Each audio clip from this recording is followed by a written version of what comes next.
Olá, senhoras e senhores, Fábio Sobreira, seu mordomo financeiro, e hoje nós vamos falar do balanço do Itaú, o maior banco privado do Brasil.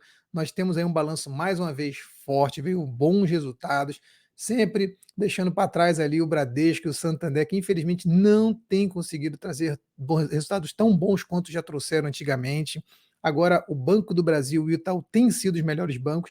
Vamos ver se o Itaú realmente veio bom, o que veio de bom, o que veio de ruim, quais são as expectativas de dividendos, de lucro, o guidance em si, o que o banco mesmo trouxe sobre ele. E se você já investe em Itaú, escreve nos comentários. Gosto de Itaú, gosto do Bradesco, gosto do Santander, prefiro o Banco do Brasil, não importa, escreve qual deles você prefere, onde você está investindo.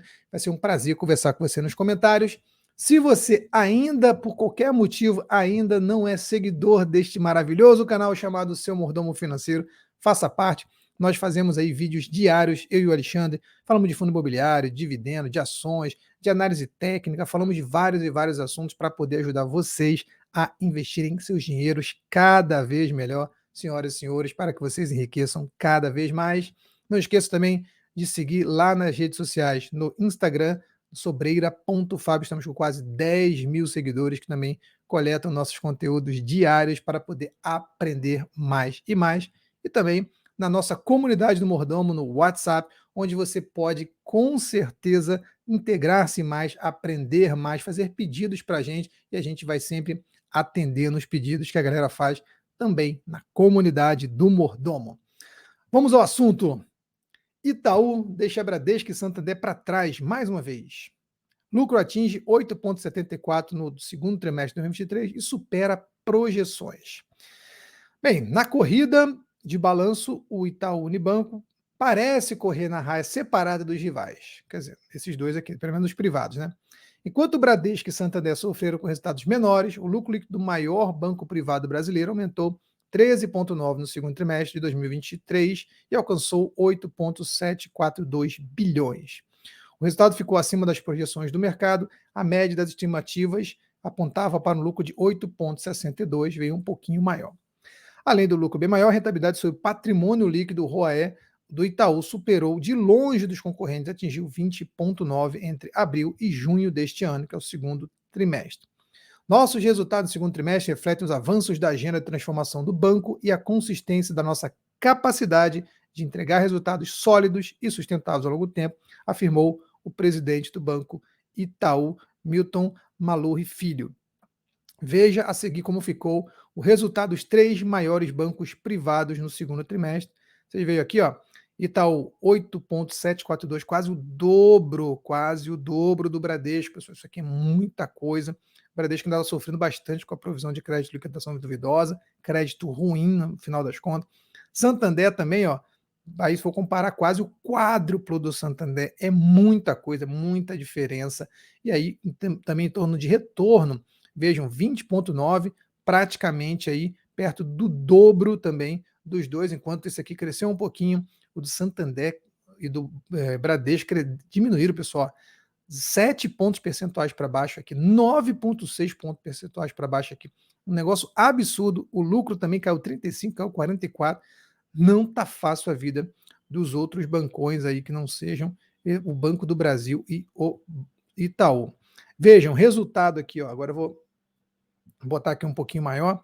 O resultado, a gente tem resultado de 8 bilhões 742, um pouquinho maior do que o do primeiro trimestre desse mesmo ano, bem maior do que o do mesmo período do ano passado. Em termos semestrais também, um acréscimo de 15 para 17 bilhões, o que é muito bom. O ROI, também o retorno, vejam, 20,9, era 20,7, 20,8, meio que tem uma consistência bacana aí, mas também aumentou semestralmente. E o lucro por ação, depois a gente vai botar isso aqui na planilha, 0,87 contra 0,84 e 0,76, ou seja, sai agora esse lucro de 0,76, entra 0,87. E aí nós temos aqui os dividendos que já estão projetados aqui, dividendos e juros sobre capital próprio líquidos, 2,660. É um pouco abaixo dos 50% rotineiros, usuais aí, mas ainda um dividendo e lucro bacana. Aí a gente vai ver o que acontece se eles pagarem. Isso é metade do valor, que é o que eles vêm pagando, mais ou menos aí, quando a gente fala de termos históricos, tá? Quando a gente fala aqui de ROI, ou de retorno, 20,8 era no 2T22, aí foi para 21, caiu bem aqui no quarto trimestre, depois subiu no primeiro, depois subiu de novo aqui, ou seja, está perto da média, teve um lapso aqui, uma queda forte aqui no quarto trimestre de 2022 apenas. Lembrando, como todos os bancos, tivemos um retorno aqui diferente, porque quando saiu a questão das Americanas, logo no começo do ano, os bancos já deram uma revisada rápida ali nos seus balanços, e aí a PDD afetou todo mundo e afetou também o Itaú aqui, mas foi um dos menos afetados junto com o Banco do Brasil. Retorno 20,9, 0,2 acima do trimestre passado. Crédito, assim como os concorrentes, o Itaú também registrou um aumento na inadimplência no segundo trimestre, mas em nível bem mais controlado. Vou botar aqui menor. Opa.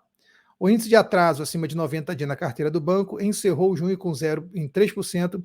Trata-se um avanço de 0,1 em relação ao trimestre anterior e em relação aos últimos 12 meses, 0,3, vou mostrar aqui daqui a pouco. Mas apesar do controle de calote, o Itaú também decidiu colocar um freio na concessão de novos financiamentos. Em meio à desaceleração da economia, a carteira de crédito do banco alcançou 1,152 trilhão no segundo trimestre, uma queda de 0,1, uma queda de praticamente nada, pessoal. Na comparação com o mesmo período ano passado, até subiu, então não estou vendo nada de freio de crédito aqui, a notícia está meio torta. É um sinal de que o cenário econômico não está fácil para ninguém. O custo do crédito, ou seja, despesas com provisões para perdas do calote, aumentou 25%, atingiu 9,4%. Esse 9,4% já é meio que ajustado gerencialmente, na verdade, contabilmente, 9,6%. Então vocês vejam aqui que está havendo, de fato, um aumento na carteira de crédito, no crédito para liquidações duvidosas, e, no geral, é o varejo que tem a maior parte dessa PDD aí, ou PCLD, como a gente chama hoje. Índice de inadimplência de 15 a 90 dias, ó, também subiu de 2,3 para 2,5, acima de 90 dias de 3 para 3,5, ou seja, está tendo sim um aumento aí da inadimplência de uma forma geral. O brasileiro está dando mais calote. Margem financeira do Itaú, que inclui as receitas com crédito menos o custo de captação, avançou 14,8 para 26 bilhões, uma parte desse ganho veio da tesouraria, que entregou um resultado de 1,1 bilhão, alta de 64,6 em relação ao segundo trimestre do ano passado. Legal, muito bacana. Tarifas vão crescer menos, ó, receita de prestação de serviço, tarifa queda de 1,3, operação de seguro avanço 16,8, e ela deu uma revisada para baixo em algumas partes do guidance. A gente vai ver aqui quais são essas revisões para baixo. Ó. O guidance é a empresa falando o que ela espera no ano, ou às vezes num trimestre, coisa do tipo, mas aqui é o ano. Anteriormente, o crescimento da carteira de crédito entre 6 e 9 foi mantido, a margem financeira de 13,5 a 16,5 foi mantido, margem financeira com o mercado de 2 bi a 4 bi foi mantido, custo do crédito também foi mantido, 36 a 40 bi no geral. Quando a gente fala da receita de prestação de serviço, aí a empresa já entendeu que houve sim uma queda da expectativa, as tarifas estão diminuindo, cada vez menos ganho com prestação de serviço, de 7,5 a 10,5 para 5 a 7, ou seja, está menor do que, o máximo agora está menor do que o mínimo, isso é bem, bem ruim. Despesas não recorrentes de juros, aí ele fala aqui do índice de eficiência abaixo de 40, esse índice de eficiência, apesar de ter esse nome, quanto menor, melhor, então ele está tentando ficar abaixo de 40%, crescimento de 5 a 9%, ele está tentando se manter aqui embaixo, e um ganho aqui de RCSLL de 28,5 até 31,5 para 27 até 29, isso é bom. Quando a gente vier aqui para os números do banco, aí a gente vai ver o dividend yield 5,36 aqui. Aqui no status invest está mostrando 5,54, cada um mostra uma coisa diferente por algum motivo. Quando a gente olha aqui a recomendação do forecast, da conciliação de todos os analistas aqui no status invest, dos 15 analistas que nós temos aqui, ó, nós temos a maioria recomendando compra e recomendando um preço-alvo de 32, sendo que 11 recomendam compra. Um upside aí de 16,7. Tem 4 aqui que estão em cima do muro, ninguém recomendando venda para o nosso maior banco aí. 27,9 também é uma volatilidade bacana também, um pouco acima de Bovespa, mas bacana, o que mostra que o banco tem uma certa estabilidade de seus preços. O lucro do banco caiu em 2020, como todo mundo caiu, depois recuperou. Está mais ou menos na média. Ó, a média Aqui a gente tem 3,22, 3,21, ó, ele está 3,1, então está bem dentro da média, bacana isso também. Crescimento de lucro 5,57, receita 13, o ROI está em 17 e pouco, agora a gente viu que deu uma aumentada para 20,9, então a gente vai ter aí também alguns ajustes, que também é muito legal. Dividendo, uma máquina de pagar dividendo, paga pouco hoje em relação ao que já pagou, mas paga dividendo sempre constante. E aí, é claro, nós temos aqui os dividendos, proventos sendo pagos de forma desordenada, principalmente quando saem esses resultados, depois vai pagando uma merrequinha aqui e ali. O que a gente vai fazer agora é olhar o que tem de payout médio, nota. Ah, mas agora vai pagar 20%, 30%, ok, beleza. Mas na média, vejam, os últimos 5 anos 45%, os últimos 10 anos 50%. Então o banco paga em média 50%. Vamos olhar por esse prisma da média, o que a gente tem aí de perspectiva. Quando a gente olha aqui para o resultado dos últimos 10 anos, veja que é um crescimento constante aqui. Deu uma exagerada aqui em 2019, depois voltou, tá vendo? Se não tivesse acontecido isso aqui, tinha ficado mais ou menos quase uma linha reta aqui de crescimento, que é muito bom. 492 em 10 anos, só corrigido pela inflação, pessoal, 231%. Olha que bacana, o pessoal acha que acabou a era dos bancos e tudo mais, mas vejam, o último ano subiu, últimos 4 anos subiu, últimos 2 anos subiu, últimos 5 anos subiu, últimos 10 anos subiu, não para de subir, só caiu aqui no último mês, mas isso é normal, umas correções que acontecem, mas veja que banco é um troço muito lucrativo, ainda mais um banco igual o nosso queridão Itaú. Mais aqui para baixo você vai ver o dividend yield médio, tem sido próximo de 5 e pouquinho, atual de 5,54, o médio 5,79, aumentando agora o lucro, pode até aumentar um pouco o dividendo. Notem, o dividendo pago foi bem maior em 2019, por isso que deu aquela disparada lá, a gente viu 2,80, aí chegou perto de 10% do preço do banco à época. Ó, 2019, 2,80, a gente vê aqui que a cotação em 2019 estava em torno de 20 e pouco, então estava mais de 10% de yield, a galera caiu matando em cima do banco Itaú, porque era um bancão pagando um dividendão, né? Agora é um bancão pagando dividendo mais ou menos, chega naqueles 6% que a gente quer. Valor de mercado, ele é o maior. Quando a gente olha para o dividend yield, hoje o maior é o Banco do Brasil, por isso que a galera está preferindo o Banco do Brasil, mas isso pode também vir a se reverter, não é garantido. Em termos de margem líquida, aí, por ser uma hold, o Itaúsa tem um valor extraordinariamente grande, que não faz muito sentido quando comparado com o banco de uma forma geral. Em questão de preço sobre lucro, o Banco do Amazonas, 3,29, é um banco muito barato, até tem dado bons resultados. Preço sobre valor patrimonial, 0,76 é suficiente. Banrisul aqui é o que tem o maior ou menor preço sobre valor patrimonial. Não gosto de valores abaixo de 0,7 no geral.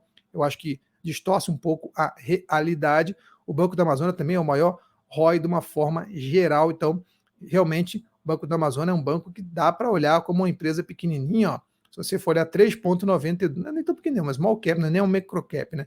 Um termo de valor patrimonial aí, pode ser uma boa se você quer dar uma diversificada, afinal de contas, não tem nada a ver com os bancões.